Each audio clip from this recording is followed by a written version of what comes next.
with the people that we already have on. I'm sure people will continue to jump in and out throughout the evening, but for now, I will go ahead and take the opportunity to introduce everybody that we have with us today. So we have the monster inside me square or rectangle that has two individuals in it, and I will speak to that one first. I'm not sure where everybody's at on other people's screens, but so we have Tony, who is the director of the film, and then we have Frances, who is I would call the star of the film, and also one of the main Lyme patients who is profiled throughout. You can also see Tony in the film, but I wanted to mention that he was the director as well.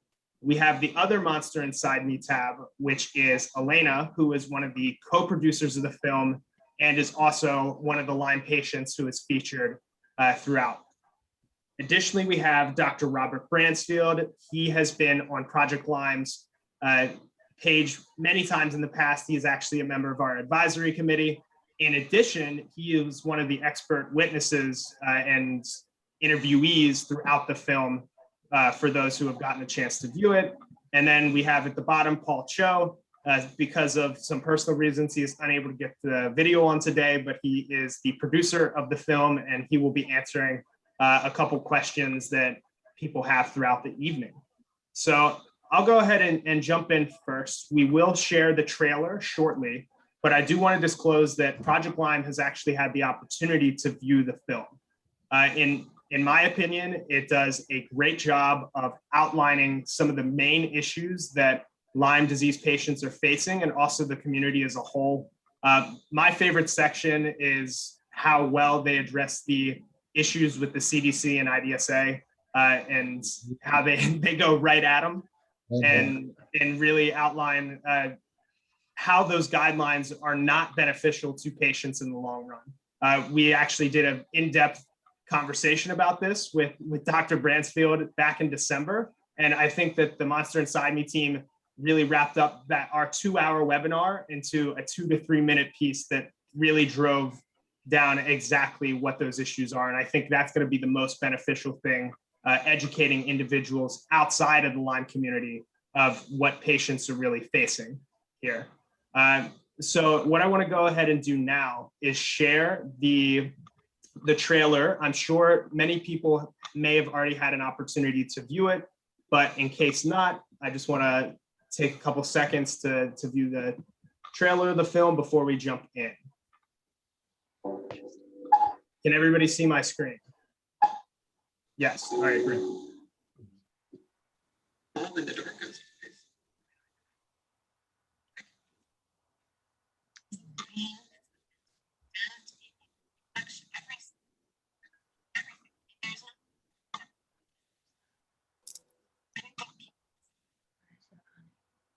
Sound is off.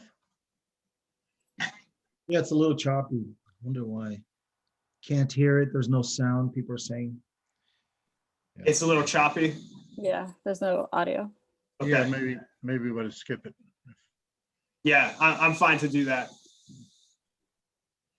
All right. Well, if it was not going to bring value, we'll Marie Kondo it and get it out of the program. So I'll go ahead and jump into just asking a couple questions here. But one thing I was going to state after that is talking to Frances and Elena as patients, rewatching some of those darker moments of your own time as a patient. Is that tough for you? And what does that feel like?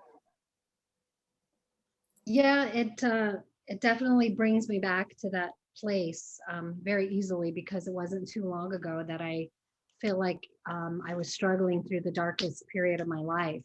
So watching those scenes just reminds me of how dark it really was.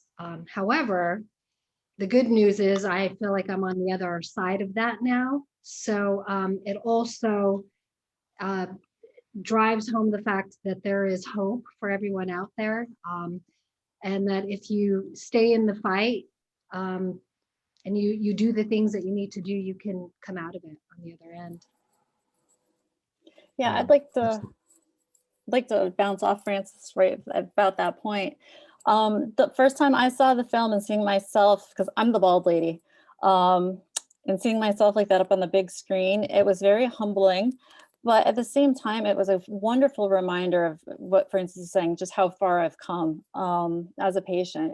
It's a tremendous difference from when I started to where I am now and the things that I've been able to do. So it didn't really bring up too much that was horrible, but it really reinstilled all that's good and has come from the experience, from the journey itself. I Yeah, think that- one thing it emphasized is you're not alone, that Yes. of you, that like Frances not going through this alone.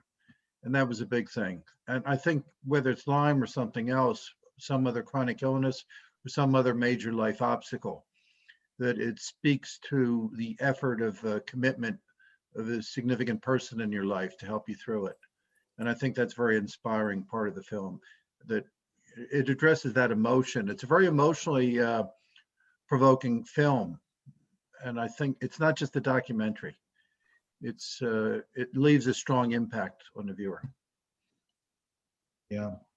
Yeah, and you know, we really that is something we really wanted to hit, Dr. Bransfield, what you're saying, that you cannot do this alone. And we've seen a lot of media on this dark, mysterious disease, and we noticed that this needed to be hit on. You know, the fact that dragging this disease alone, and I know a lot of people listening to this right now are alone doing this, and they know how dark and how tough it is. We had to address the fact that to beat this disease, you have to be in a team, you have to be in a group, you have to be in a relationship where people will understand, you know. So yeah, that's a big chunk of our film, showing. All right, so it's like with this movie, we wanted to do like, you know, cockroaches in the dark. When you turn on the light in the kitchen, they all run out. There's a lot of darkness in this disease, and we wanted to hit some light. And part of the light is this that you just said. She said she stuck through the treatment plan, and she stuck through it night and day and night, and that's part of it. And the second thing is you can't be isolated. So that's the light that we wanted to shine, you know, about this disease. Bouncing off of what Tony said. Bounce. I think for me, it was very difficult, you know, to open up that private world of mine and the struggles that I was going through. But I also felt like it was necessary because there are so many people, one, who don't understand what Lyme is, in the fact that it's not just physical, that there are a lot of neurological symptoms, psychological symptoms. And for me personally, I felt like there was a lot of shame in that, from that aspect, the aspect of Lyme rage. And I wanted other people to be able to, like Dr. Bransfield said, to know that you're not alone in this, but also to expose that, like Tony said, to expose that we don't have to be ashamed. We don't have to be afraid. We don't have to be isolated. We don't have to fear telling our story, because this is our journey. And I believe that we become empowered when we're able to share our journey. And you know, people need to understand that you can make your way out of Lyme. You know, if you're in, like Yes. I said, if you're in the fight and you do it right and you don't give up, there is hope and a way out. Lyme does not have to take you out of this world. Yeah, and those are the things we talk about in the movie, as you guys have seen. There are some symptoms that are easy to talk about: headaches, leg pain, rashes. But then there's other symptoms that are very, very difficult to talk about. And this movie did touch on those more difficult symptoms that when I give a lecture and I talk about some of those symptoms, I can see in the audience a lot of heads nod. But there are things that people are reluctant to come forward and say, like talking about the intrusive symptoms or the Lyme rage. There's things that just seem so bizarre and hard to imagine. How can a tick bite, an infection, give me this kind of a reaction, be it cognitive, emotional, behavioral? It makes no sense to me. But those need to be addressed, and it's very reassuring to understand that you're not the only person in the world with those symptoms. They're very common, actually, and they can be helped. Yeah, and by the way, that's why we needed a psychiatrist in the film so badly, and we really appreciate you are one of the hardest persons to edit in this film because, and Elena is our co-editor. She went through the script, and because we spoke for about 2 hours that day that we went to New Jersey and filmed you, and all of it is golden. All of it is stuff that every Lyme patient needs to hear. You know, you just went on for like almost 2 hours talking about these things, and how are we going to chop this up? What's important? But I think we got the best of the best in the movie throughout the film. You know, you talk first about Lyme rage, and then you talk about being isolated. Then you talk about what happens. You know, you talk about neuroborreliosis. So these things are important even for people that.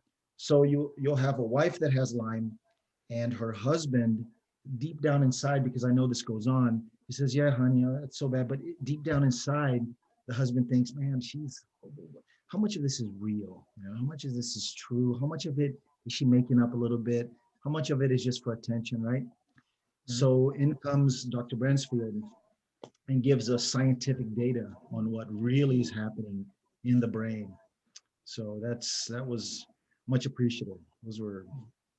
We're thinking of maybe, we talk about in the future maybe releasing like the 5-hour uncut version of the film with you know the doctors just talking on and on for people that are interested. We've talked about that. Yeah. I think what's really interesting for this version of the film, at least, is that as everyone just mentioned, it does a really great job of giving peace to Lyme patients. But I think that there's also an opportunity outside of just Lyme patients and a greater community to see this and raise awareness as to the issues that can truly be created by Lyme disease. So how are you hoping to accomplish greater awareness outside of the Lyme community? And how does the film actually do that for more of a general viewing public? And then I think that Paul would be great to answer this. Paul, piggyback what I'm going to say here. That is why distribution for this movie is so important. That's why our agent from New York, Oliver, is working so hard to get big companies to see it and say, okay, we're going to put this everywhere, Netflix, Amazon, everywhere. We don't want to just, here you go, put it on one little tiny platform, you know, and hope it'll do well. And that is, our hope is for it to be seen worldwide. I think Oliver said there's 100 and something million people infected with Lyme globally. And we thought, well, I mean, France and Germany are big, huge. You know, Australia, New Zealand, we get emails weekly of people saying, I'm in Australia and I've been sick for 10 years, whatever. So Japan, we get a lot in Japan. People are getting infected now with Lyme in Japan. So the goal here is for global distribution so that people can see it around the world, and somebody will be going through Amazon Prime or the TV channel or something, and we'll see somebody showing a little bit of Lyme rage, and they'll say, hey, what is this all about? Oh, it's Lyme. Lyme is just not a little bite, and you get headaches like Dr. Bransfield was saying. So yeah, that's my hope, is for it to be distributed worldwide so more and more people can see and understand what Lyme really is. You know, that's the And I think idea. to specifically address your question, Noah, I believe that there are a lot more people out there who have Lyme and don't realize it. Yes. They have been diagnosed through conventional medicine with lupus, MS, Bell's palsy. I mean, the list is very, very long. Yeah. But yet they haven't been tested for pathogens and for bacteria and all these other issues that is a part of the makeup with Lyme, having Lyme. So our hope is that if somebody's watching it, that they can identify with some of the autoimmune diseases that they have, or some of the symptoms that they or family members have, and then start digging. What if I have Lyme? Because unfortunately, that is what has happened with the majority of people who have Lyme. They start going to the doctor, they get bounced around and referred to rheumatologists, neurologists, from their primary care physician to the infectious disease doctor, and nobody can help them. Nobody is able to help them. And then eventually, 5 years down the road or 25 doctors later, they find out that they have Lyme. So our hope is that as we get the message out there, that that people who are currently struggling with an unidentified illness will take the time to do their research and, hopefully find out that some of their issues that they're dealing with are treatable because it is in fact Lyme disease. Yeah. By the way, Noah, Facebook mysteriously just went live again. It's back up. All right, awesome. I know it's a little late, but give me 1 second, everybody. We went to go live when we first started, but it was down for whatever reason. So we're going to go ahead and go live now. On their thing.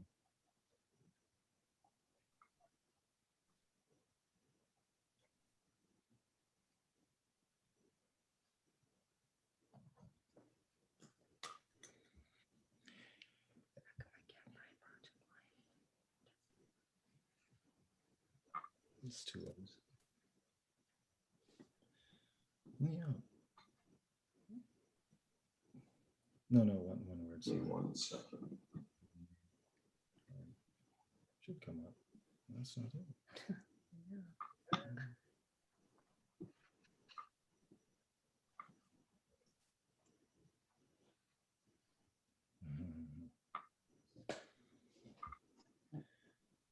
I think Zoom is still such a weird thing. Everybody just sits around like deer in headlights.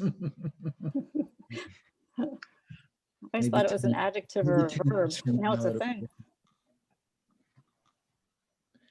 What are you doing with your life today, Elena, as we wait? Oh, goodness. As we wait, I'm just thinking about the film at the moment and thinking about today's my Friday, and I'm glad I don't have to work tomorrow. Oh, nice. Yes. Nice. This is my way. It's ending my week. So this is a cool way to do it. And where are you heading, Dr. Bransfield, right after this? I'm in down the shore, down at where you filmed me, down in Wildwood Crest there. Yeah. Yeah. Okay. That was Oh, a that's lovely that's area. your second home? Yes. Oh, Yeah. okay. It's I'm such a down there lovely- every It's a weekend. lovely area. Do you remember that after we filmed you, we asked you where it was a good place to have lunch, and you said, "Oh, you got to go to," and we had some clams, man.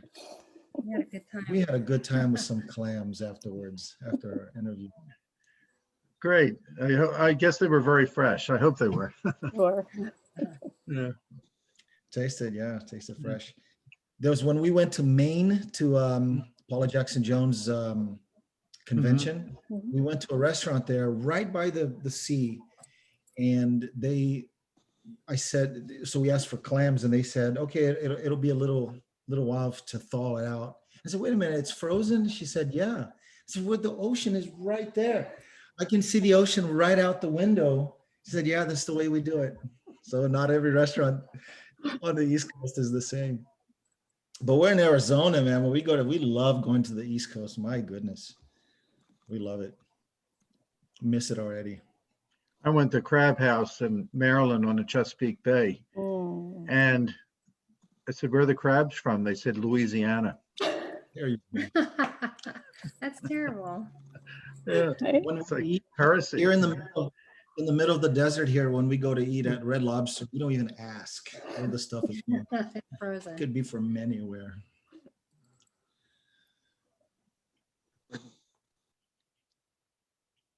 Are we Okay. online? We are now live Okay. on Facebook. Okay. Yes. Okay. Yes.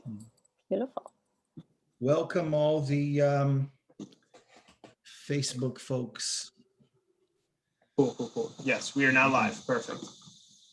Thank you, everybody, for giving us a couple extra seconds to get that set up. Ideally, like I was saying, we would have had this done prior to everybody jumping on, but with Facebook being down, we had to take a couple extra seconds. So thank you for our team here for keeping that conversation going. Dr. Bransfield, I'm actually from Baltimore, Maryland, so I'm a very, very big crab cake eater, crabs, and all that type of seafood. But to jump back into questions about the monster inside me, I did want to come right back to you, Dr. Bransfield.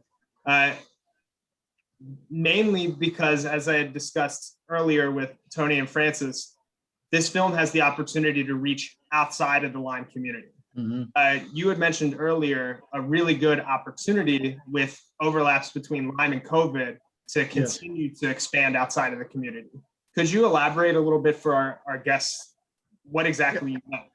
Yes, if you look very carefully at the symptoms of chronic Lyme and chronic COVID, and that's the right name for it, not long haulers, those are truck drivers, that the symptoms are very, very similar.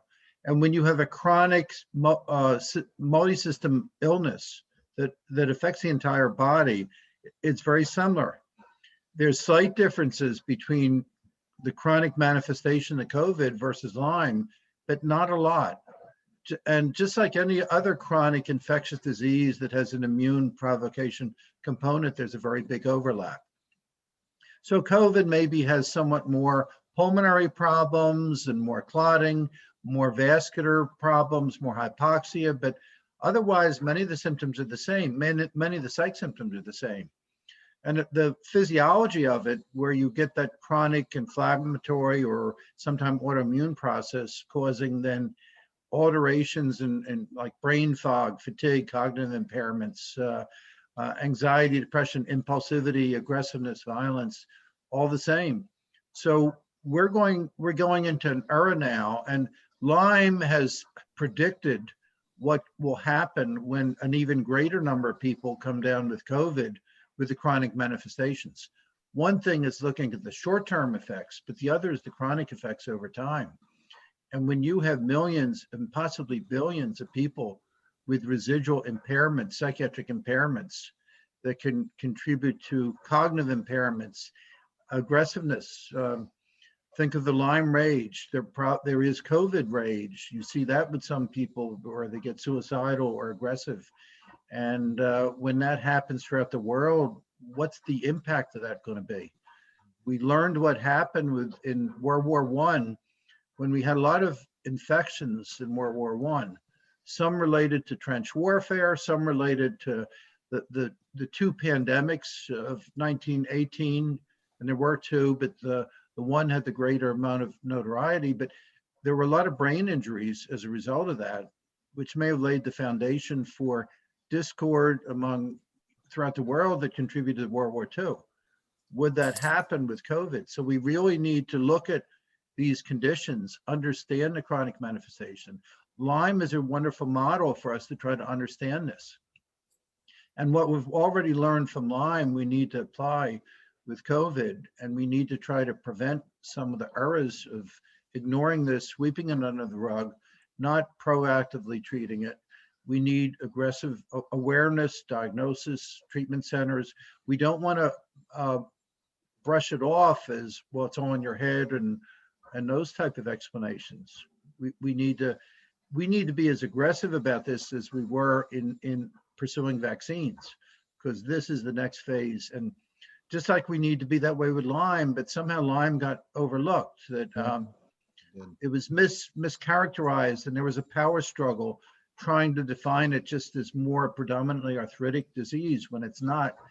It's predominantly a neuropsychiatric disease. That's the bigger part of it. Although both illnesses, fatigue is the number one symptom, which a lot of people don't understand fatigue. And that's true with many of these chronic illnesses, whether it's MS, the fatigue is number one, and that's the most disabling. Many people don't understand it. So we need to understand this, work together as a team, and not get into turf struggles and go in different directions. Yeah, that's a tough one. You saw in the film, as we try to get a hold of some doctors to talk about Lyme, and there's just such an animosity. You know, when doctors hear the word chronic Lyme, it just frightens them almost, you know. So it's a tough battle. It's a tough battle for sure. Well, chronic is when it's more than 3 months, by some definition, 6 months. That meets the definition. And you have chronic symptoms, you could argue it's a chronic infection, but there's at least chronic symptoms. And there's certainly quite a bit of evidence that there's chronic infection. Maybe it's latent, maybe it's active, maybe it's intermittent relapsing, but it's chronic. And I think that has legal implication, but people don't want to recognize chronic. Mm-hmm. There's an aversion to that word, and we have to look at who the experts are with this. Are they backroom bureaucrats, or are they frontline physicians who deal with this every day and have the long-term responsibility caring for these patients. And you were struggling with the CDC. How many people in the CDC actually treat these conditions? How many people there treat these patients and have long-term responsibility to care for these patients as clinicians? And that's, you have to combine certainly the research and the epidemiology with frontline physician experience and observation. We see the same with COVID. Really the standard of care is being set more by the frontline critical care doctors. Just like we see with Lyme disease, it's the frontline doctors who really treat these cases that we have to turn to. If you come down with this, who are you going to go to treat you? Are you going to go to some doctor at NIH who's a bureaucrat, or are you going to go to someone who has treated thousands of these patients? Yeah, thank you so much, Dr. Bransfield. And I think you really pointed out where this documentary will ideally be able to drive the conversation. And building a little bit off of what you were saying, but also pivoting back over to Tony, just to clarify to our viewers, Tony, you yourself do not have Lyme disease, which I myself also do not, which is, I think, unique in a lot of the conversations that I have on a day-to-day basis working with an organization like Project Lyme. So why was it so important for you to take steps to recognize what Frances was going through, and how did that help to continue to allow you to tell the story well, so that individuals outside the community, like ourselves kind of are, really understand what's going on? Yeah, that's a deep question, man. Take your time, take your time. There was something about seeing Frances get treatment. And, you know, I've been around, I've lived in quite a few different countries. I've seen and met so many different people. But there was something about,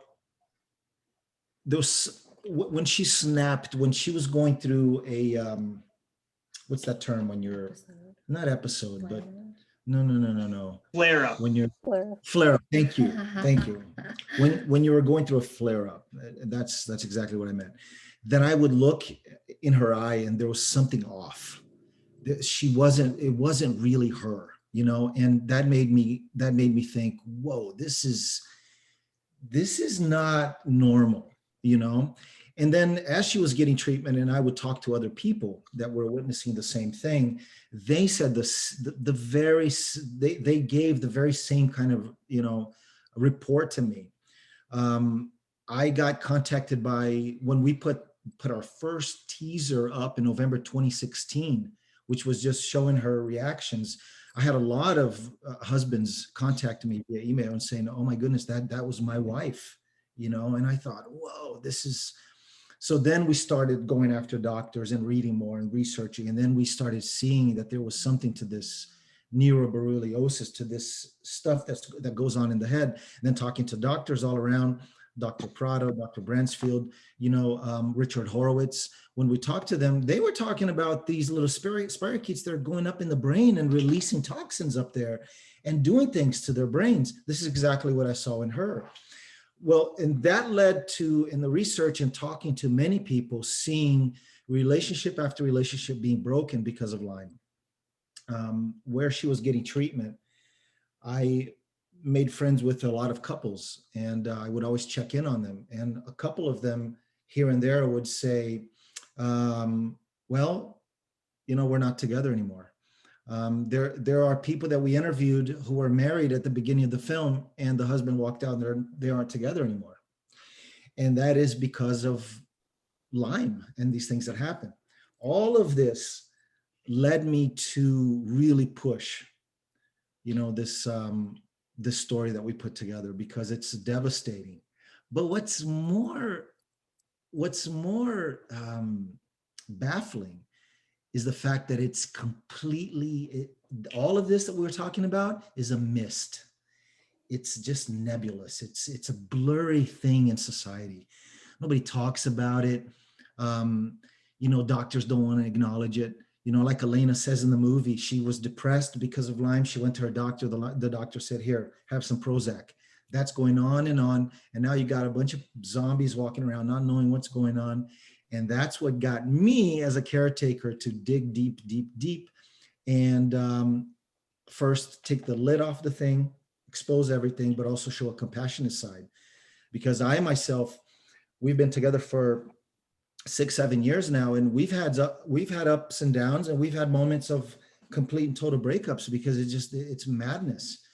So when we got back together and we said, let's work on these things and fix these things, and let's tweak treatment and let's work like this, and we saw things getting better, we then thought we need to take this to the movie and tell people, not that we have achieved anything because we haven't, but it's if we've made our lives better in this search, I think that we can reach some couples that are falling apart because of Lyme as well, and people that are isolated at the same time. So I think that's my take on being a caretaker down the road that I've been. When I talk to people randomly, and I tell them that we made a movie, what's the movie about? It's about Lyme disease. They go, oh, do you have Lyme? I do not. So why would you make this movie, right? Because a documentarian normally, you do something that's kind of close related to you. And then when I say, well, she has Lyme and we've been together and we've been pushing this together and learning together and unpeeling the layers of this onion side by side, then they understand, it's whoever has Lyme, the couples out there that have Lyme disease and are fighting together know more than anybody else. It's the most intimate thing you'll ever do, fighting this together, Yeah. No, that's really awesome, Tony. I think that based on what you were stating, I can reinforce it, is that having seen the film myself, I can reinforce that The Monster Inside Me versus some other films in the Lyme space really do take the positive spin on it because of what we at Project Lyme, and if you go to our website, you'll see why I say this, call the Lyme journey. There's ups and downs, there's twists and turns, but the goal is to continue to work towards recovery and finding a way to get better and not just accepting the situation that has befallen so many patients that are within the Project Lyme network and even further out than that. So Elena, I will turn to you and basically ask the same question, but from more of a patient perspective. Mm-hmm. Could you give a little bit of background of your experience and how it's showcased in the film and where you are in your journey? Sure. Thank you for asking. So I'm currently on the other side of things. I am back to work and I'm starting a new career, albeit slow and different from what I've done in the past. But I was bitten as a child by a tick. I grew up in Connecticut, right across from Plum Island. Actually, I grew up in a little town called Waterford, and you could see Plum Island on a clear day. And that's where they believe some of this may have come from. We don't know.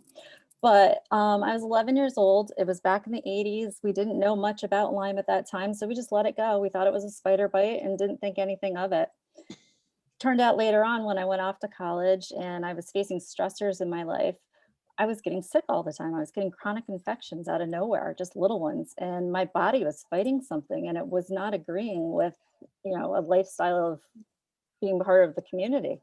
I was trying to keep up. I was fatigued all the time. The day I graduated college, I couldn't handle alcohol anymore. It was the most bizarre thing in the world. It was absolutely crazy. And the amount of sleep I started to need was more and more. I'll fast forward a little bit. I was actually undiagnosed for 11 years of my life. Then I was misdiagnosed for 15 years. And during that time, I was misdiagnosed with everything from cancer, lupus, early onset Parkinson's, MS, a couple of cancers, a whole bunch of different things. So I've got this little trauma going on that you're going to die from something. Well, it's guaranteed, but it's not going to be from Lyme or any of those things because I know the truth now. So I went down the psychiatric route. They told me it was all in my head, and they were right to a certain extent. I had a brain infection. My brain was on fire. It was very much inflamed. I was not myself. I was put on all sorts of psychiatric meds that didn't work. I had constant breakthrough symptoms to the point that my husband was starting to wonder if I was truly losing my mind. pushed further and further. We had a naturopath that we were seeing and a chiropractor that had some knowledge of Lyme disease.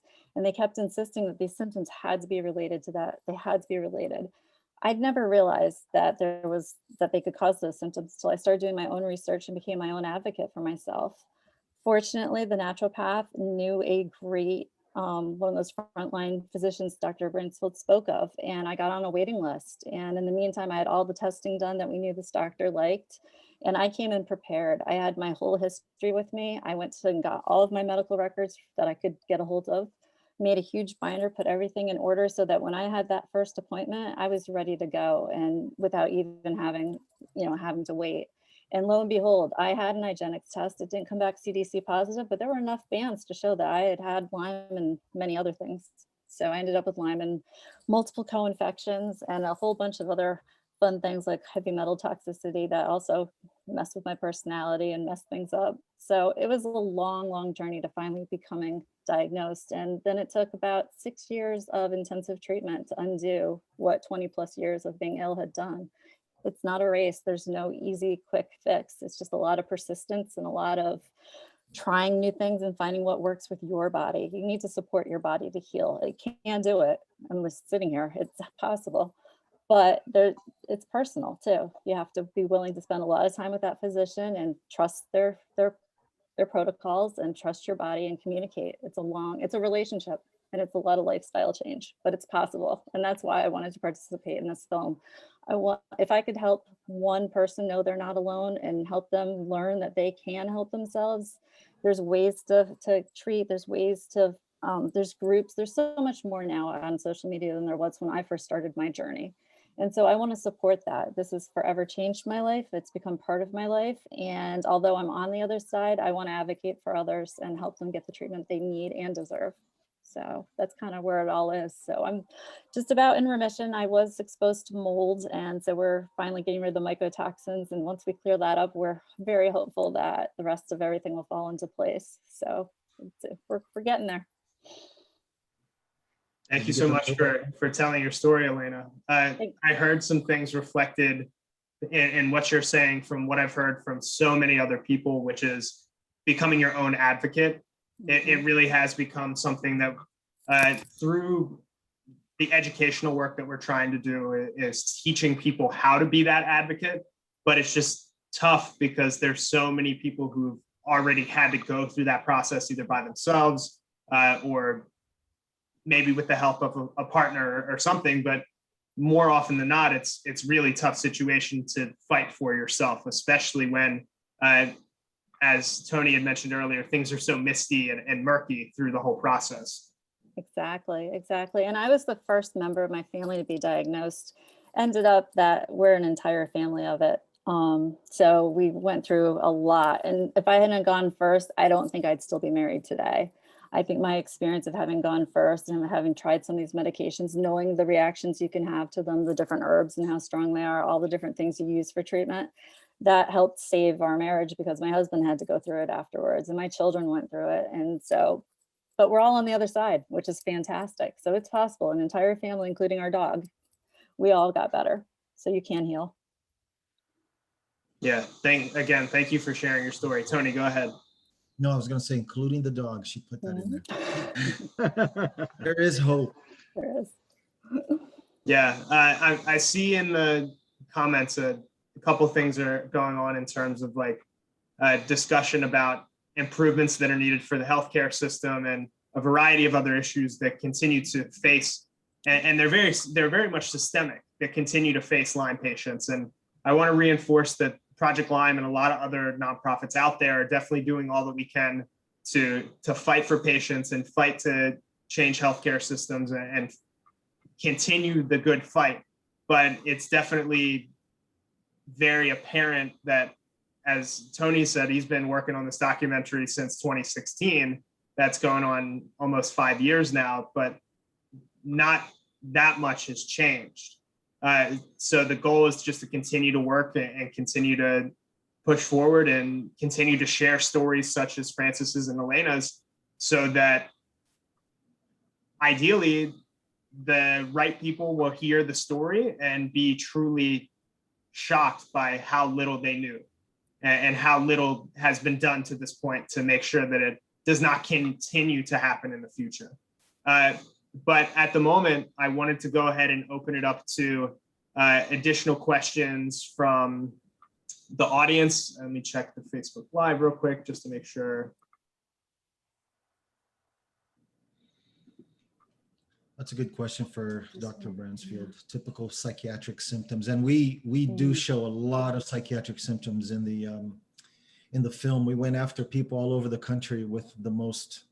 I mean, you want to touch on that, Bob?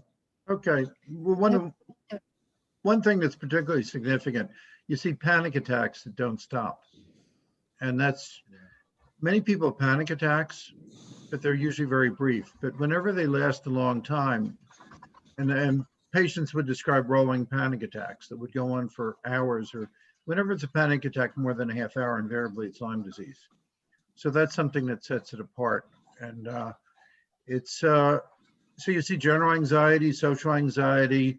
So you see a lot of emotional symptoms, depression, but you also see a lot of cognitive symptoms, slow processing, sensory overload. It's different than attention deficit disorder.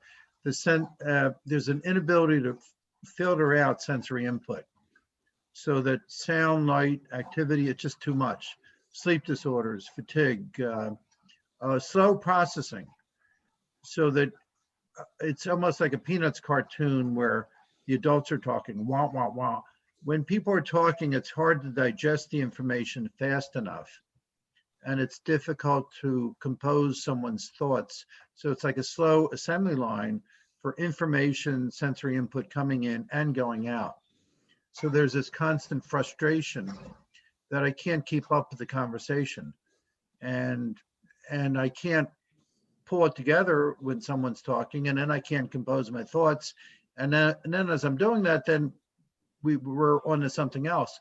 And then there's a reduced frustration tolerance added together. Now, when I did a study, I looked at 100 Lyme patients who were well-documented Lyme patients, and I broke down the different symptoms.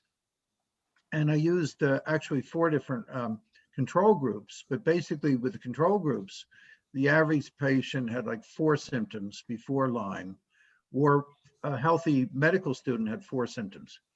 Whereas after Lyme, there was an average of 82 different symptoms. And it's one thing if you just have depression, and depression is something everybody knows, and then they look for that. But it's how do the symptoms fit together? So if you have depression and social anxiety and irritability and fatigue and sleep disorder, how does that all fit together? And it's like a tangled ball of string. And what's the linchpin where you can intervene and make the most difference? Are you going to give 82 different drugs? That isn't very logical, and that wouldn't work. So what's the pivotal symptom? And everybody's a little different, but understanding that helps to figure out a treatment plan that would work. And all treatment plans have to be individualized. And I've seen that even with identical twins who were infected at the same time, although they weren't infected with the same tick. So they had different symptoms. And in our computer-driven algorithm guideline medicine system that we have, it's hard to individualize, and you have to really do that with every single patient. What works, there's no treatment that works for everyone.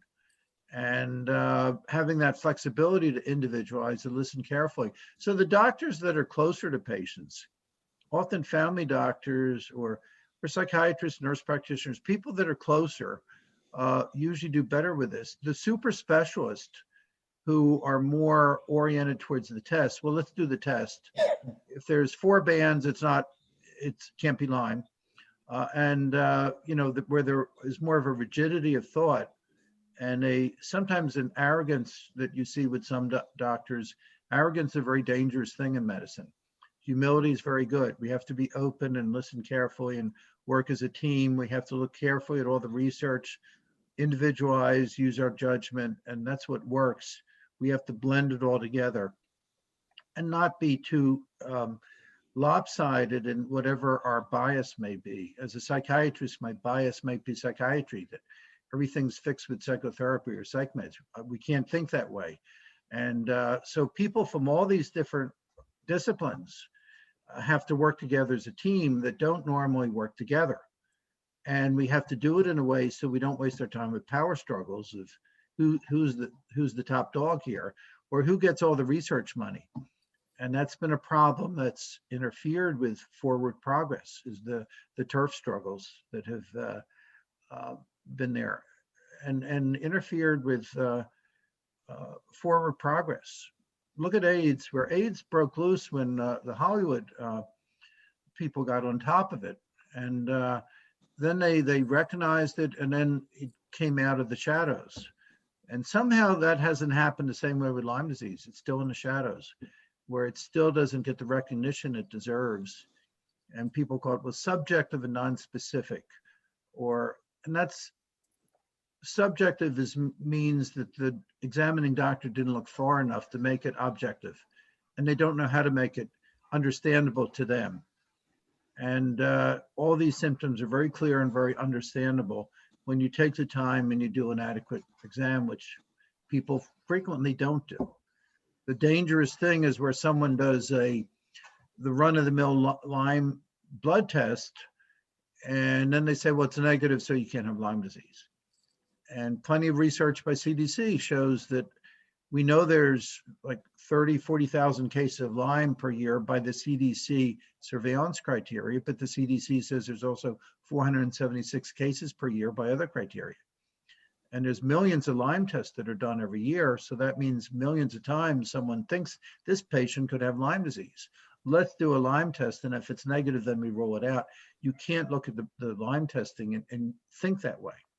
All that shows is, well, there's antibodies that shows that person had exposure to it at some point.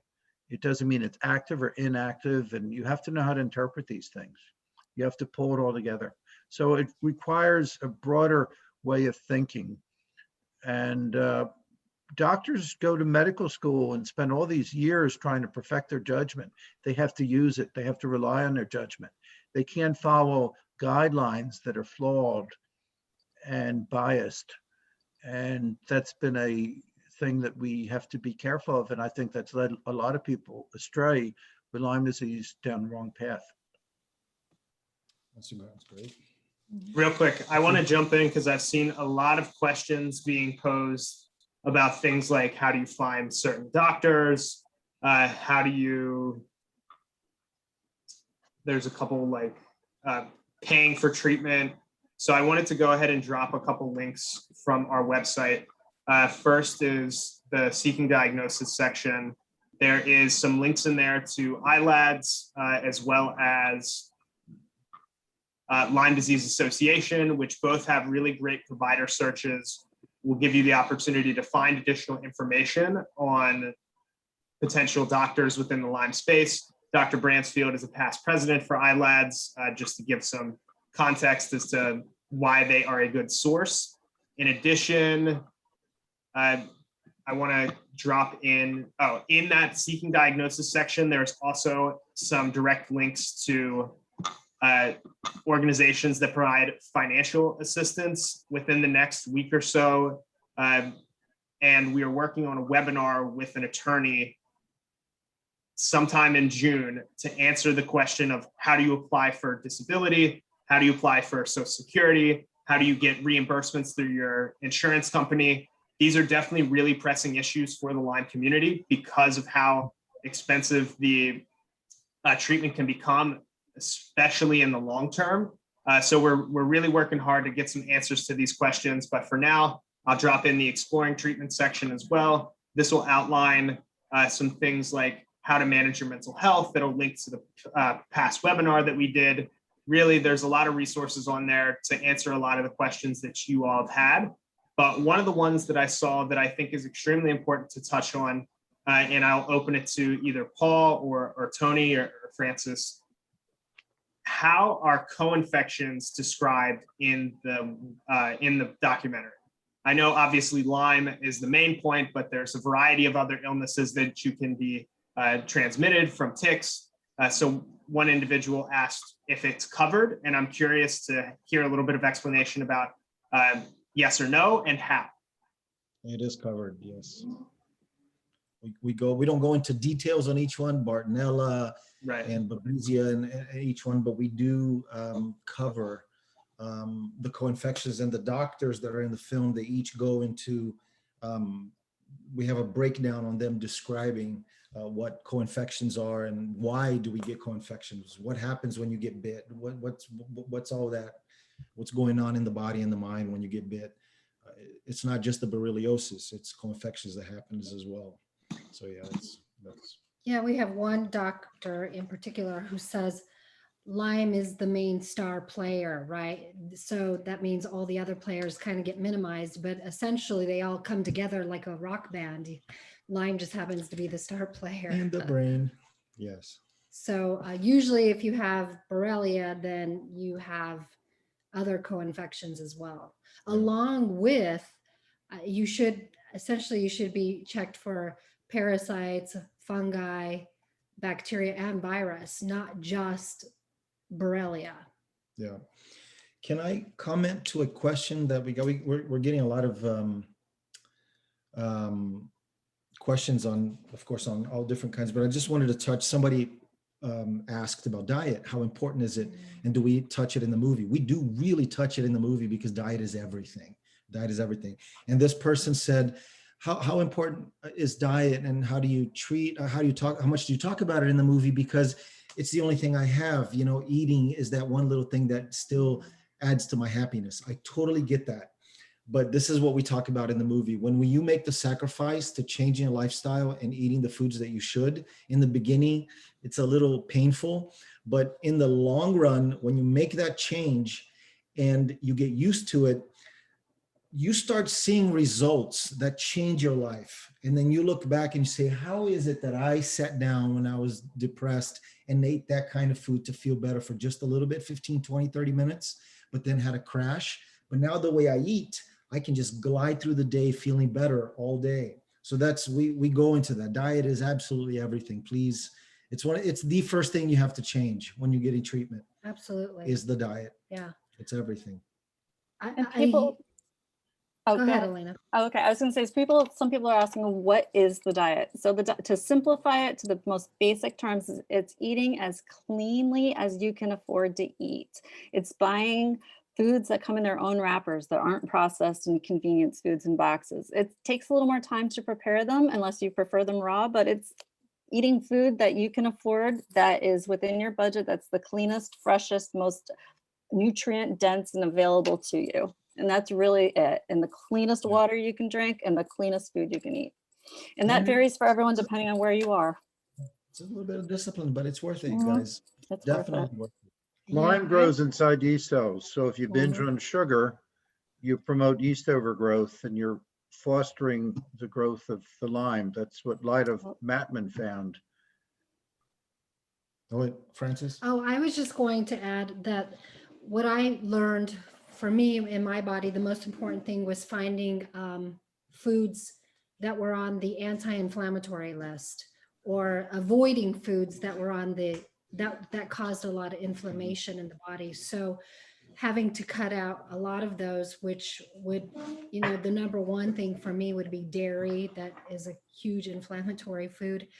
And it was difficult in the beginning. I thought I was doing a great job. And then I found out that I had to just go through the process of elimination and do an elimination diet, because as good as I thought I was doing, it wasn't enough. So I found that diet alongside treatment was the most important thing to finally overcome and heal through this disease. We actually show in the film that she got away from the diet, started eating foods that inflame. Like somebody asked, is meat part of the diet? If you eat clean meats, it's good. But if you're eating processed meats, it's a problem. If you're eating a hot dog every day, you're going to damage your body. It's going to inflammate.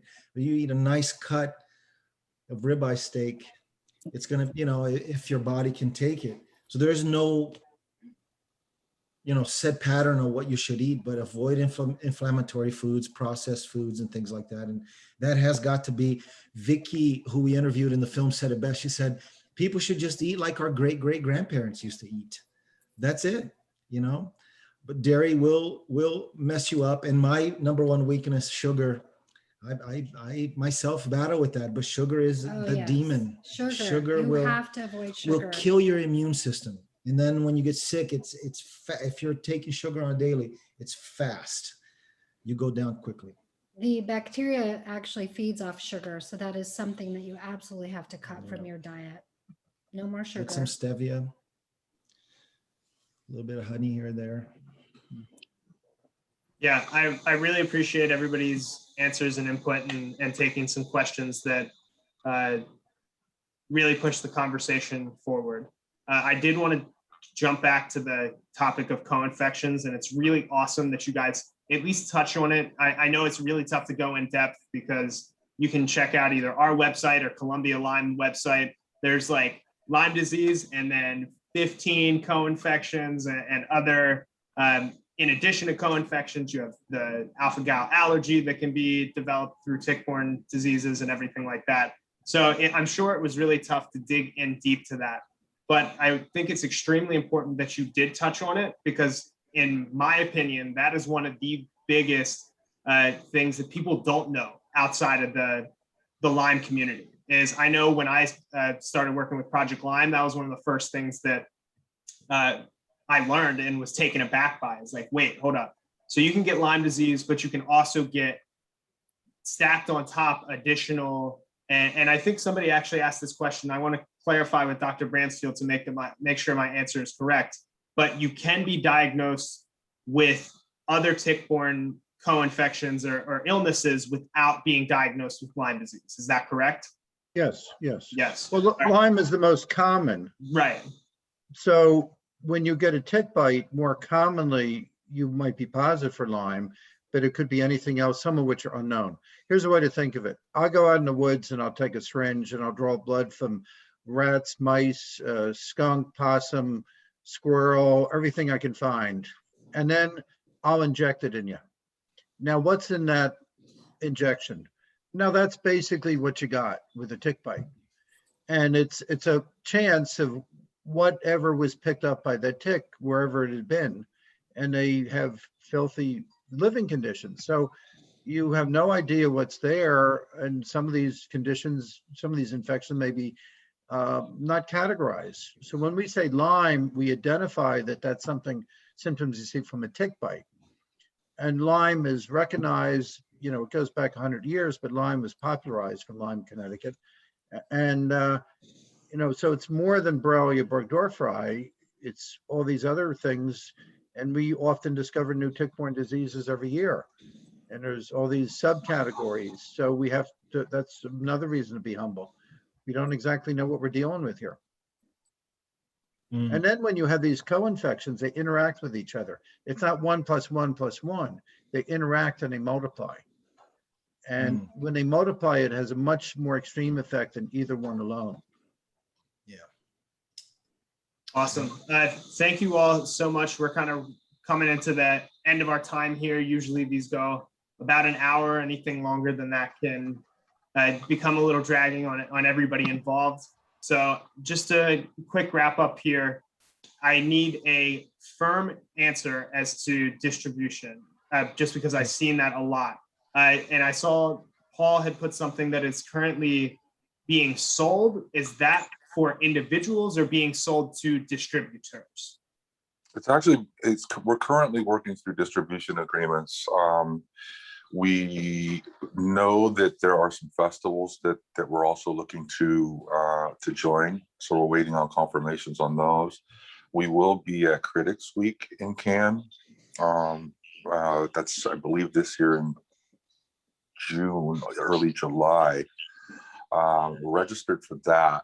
But I think the biggest push that we're trying to make is for a summer release, end of summer release globally.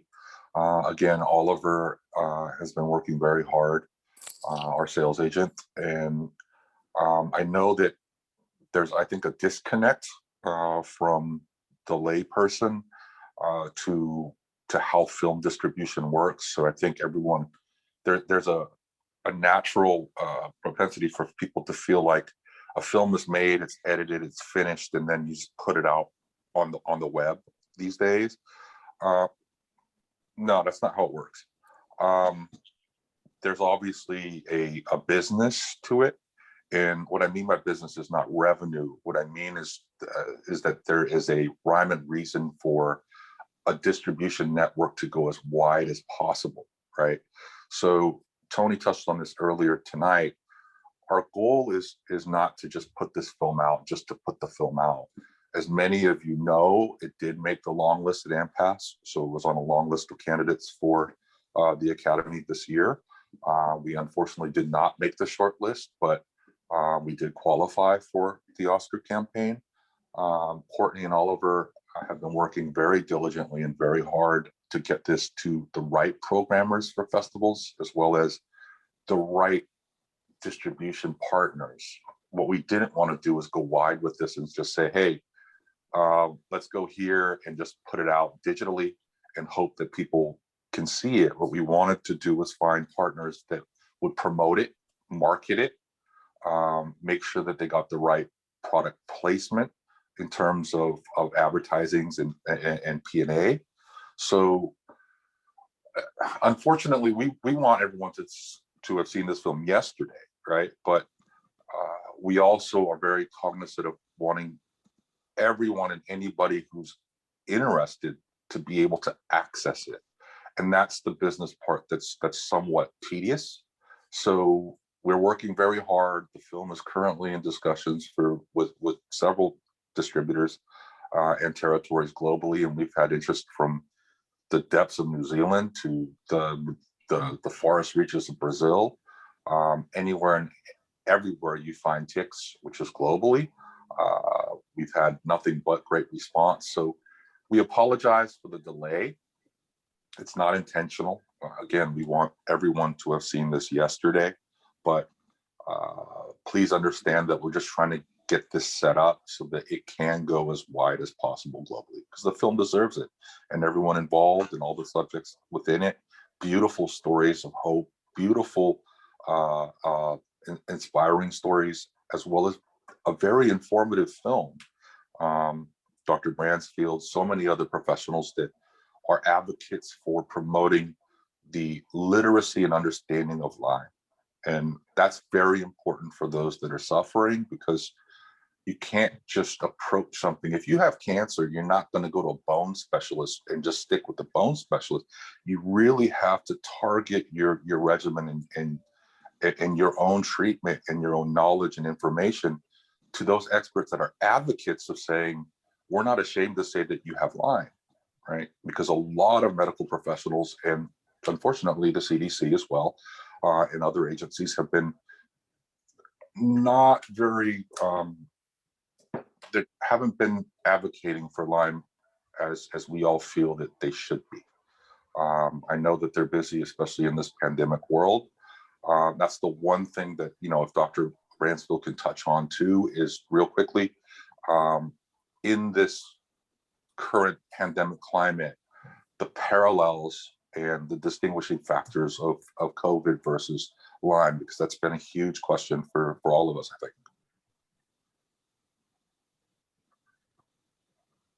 Yeah, I really appreciate that, Paul. Dr. Bransfield, I'm not sure if you, I believe Paul was asking that you elaborate again on the overlaps between Lyme and COVID. Okay, where they're similar, fatigue, cognitive impairments, brain fog, anxiety, depression, insomnia, that's where they're similar. The difference, COVID has somewhat more, it has more pulmonary problems. You might see kidney, liver problems more so with COVID. You also see a greater percent of loss of smell and taste, but you do see that with Lyme. You see more cranial nerve symptoms with Lyme, although with COVID you see eighth cranial nerve. You see that with Lyme too, but you see that with both.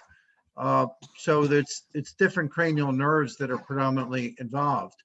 You see neuropathy with both. Maybe somewhat more peripheral neuropathy with Lyme, but it's pretty close. I think you see more post-exertional fatigue with COVID. It's somewhat more like chronic fatigue, myalgic encephalitis picture. where there's maybe more of a cardiac component, where there's a exhaustion from doing very little immediately. That's a different type of fatigue than you see with Lyme. So they're really fairly fine differences. You know, they're rather small, but this chronic multi-system problem with the predominance of the neuropsychiatric, and that's usually what is most disabling and how it baffles people. And now what you see with the chronic COVID is some of these people are helped by the vaccine. Some are helped by ivermectin.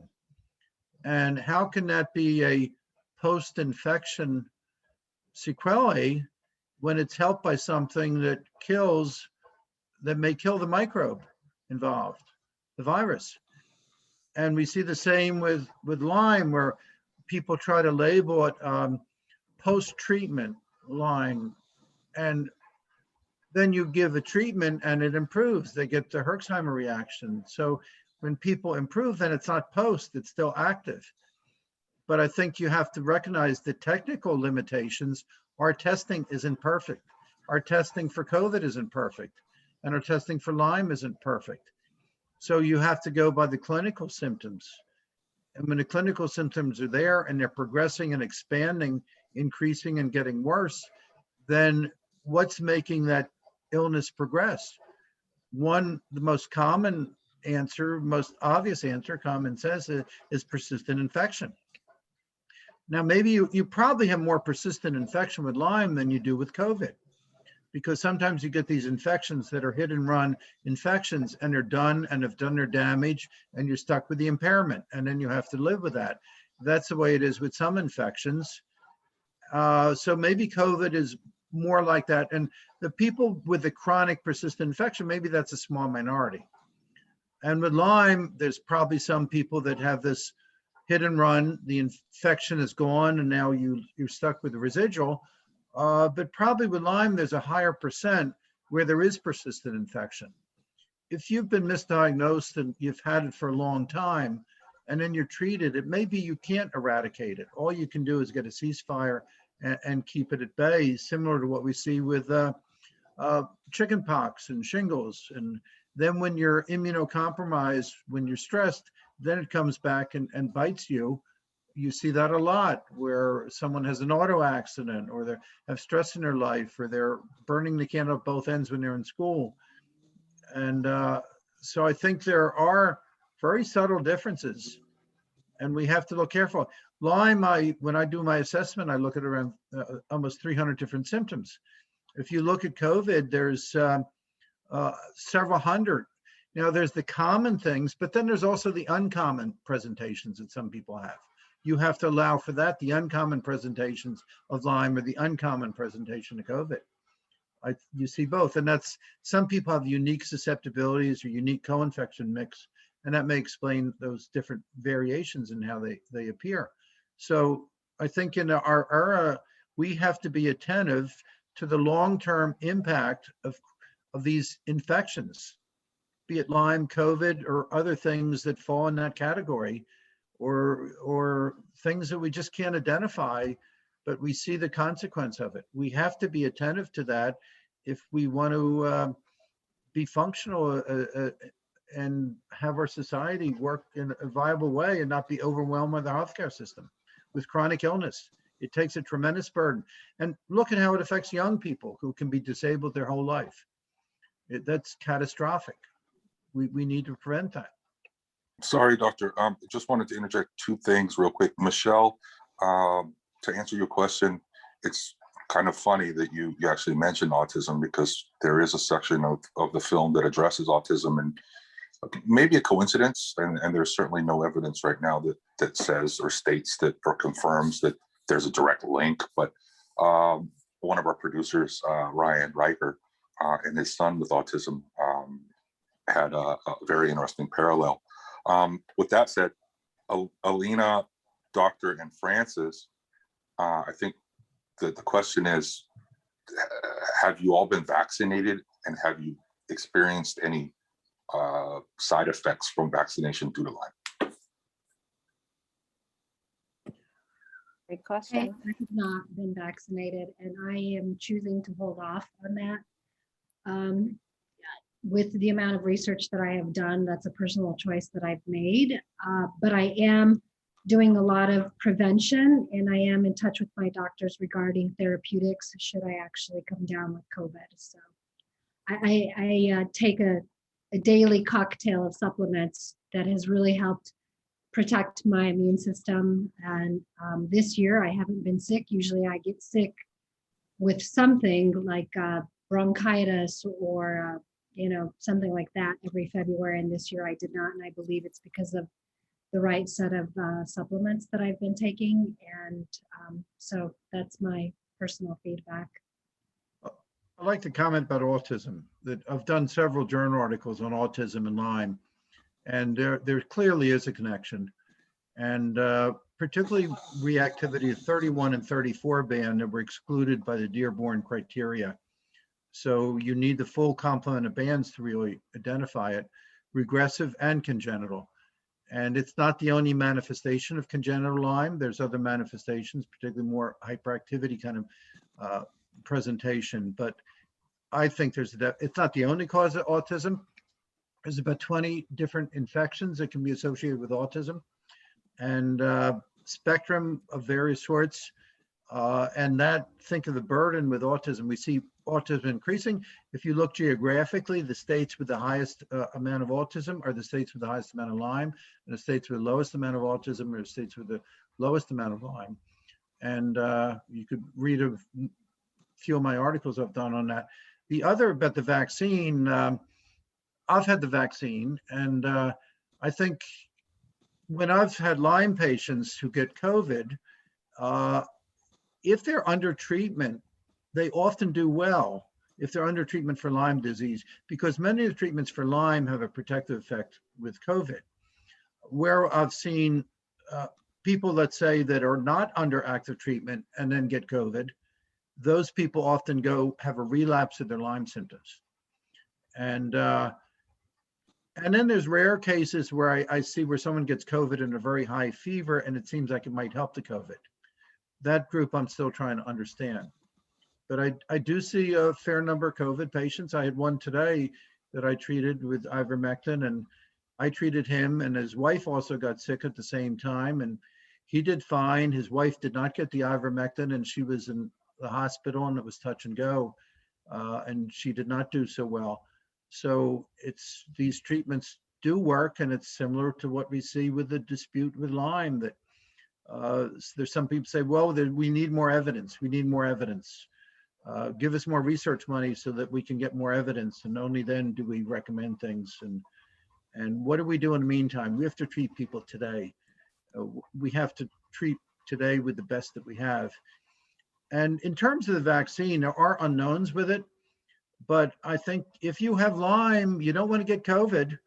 So I think prophylactic treatments are good. And I think the vaccines, there's always unknowns. And I think the vaccines have value.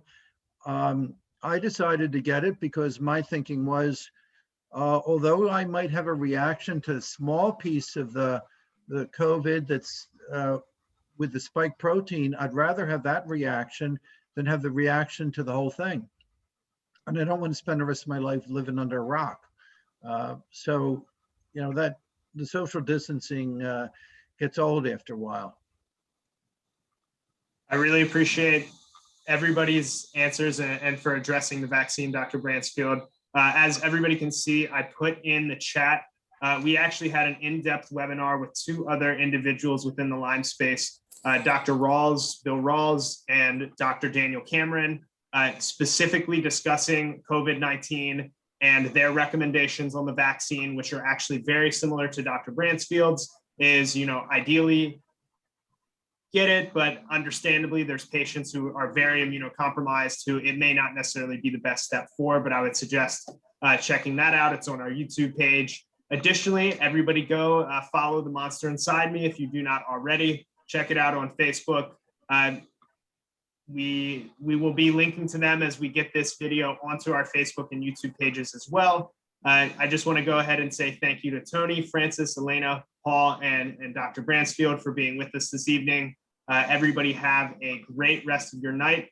Thank you to all of our participants for attending, and we hope this was beneficial to you all. Really looking forward for once the Monster Inside Me is available to being viewed by the public. I really think that this documentary is going to be helpful in changing the narrative about Lyme disease. So again, thank you all, and everybody have a great night. Thank you. Thank you. Thank you for putting this together, Noah. Really appreciate it. Thanks, Thank Alan. you. Thank you all so much. Good night. Good night. Night. Good night.